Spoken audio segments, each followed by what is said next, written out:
I started playing when I was 4. I have an older brother who was already playing cello at that point, and my mom's a pianist, and my dad is not a musician, not a professional musician, but a big music lover, and he's a bit of a guitar player as well. I mean, so it was very much a household full of music. I wanted to be, I think, a double bassist when I was young.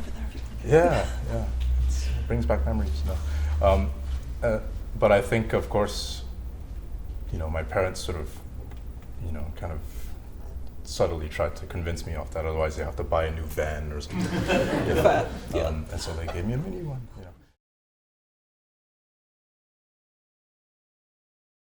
Yeah, no, I think it's a great question, because I think it's also a question that's it's a topic that's largely kind of not talked about, not talked about enough, I feel, among violinists, because it's such a strenuous instrument. It's unnatural for the body.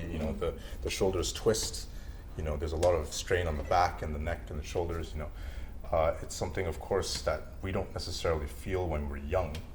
But of course, as we get older, it will become more and more obvious that we're not necessarily supposed to be playing something. So, and so it's very important to, whether it is doing, let's say, Pilates or yoga, or even just doing basic sort of resistance exercises in order to, let's say, keep the back muscles strong and the whole shoulder muscles strong, shoulders in a healthy position and not overly hunched.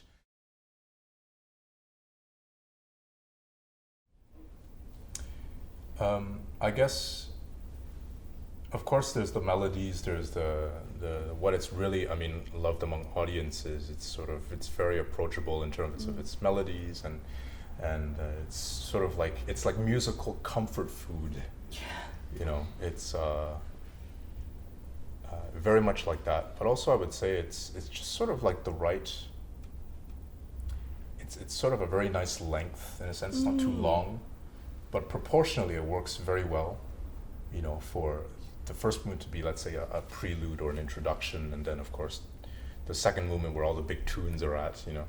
That's it sort of brings us to a certain place, and then the finale is a complete contrast to that, which works very well, I guess, in capturing people in a relatively shorter time. It's sort of like half the length of, let's say, a Shostakovich or a Brahms concerto.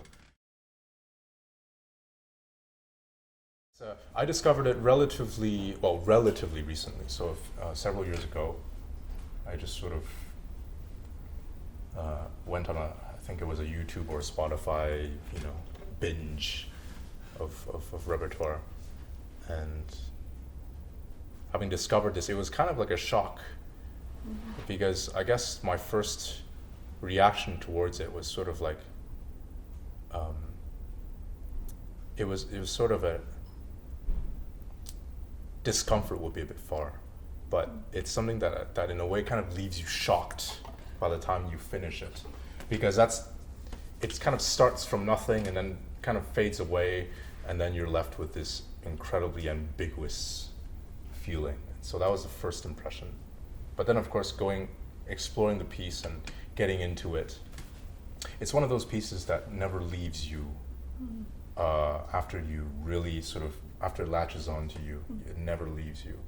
It's a piece that you can hear forever and ever, and you can always, let's say, hear it from whatever angle you are experiencing from at that particular moment. It just hits just as hard every single time.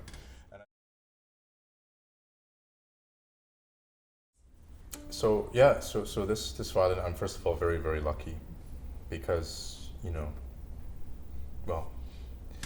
it's a Guarneri del Gesù, so it's made in the 1730s, and first of all, before even just the idea of playing such an instrument, it's sort of to live with it and to guard it, to be a custodian of it.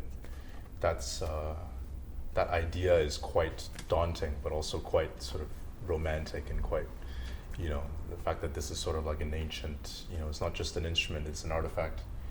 It's a piece of history, and it's a piece of cultural heritage. That's quite amazing. Something that I sort of am grateful for every single day. But this.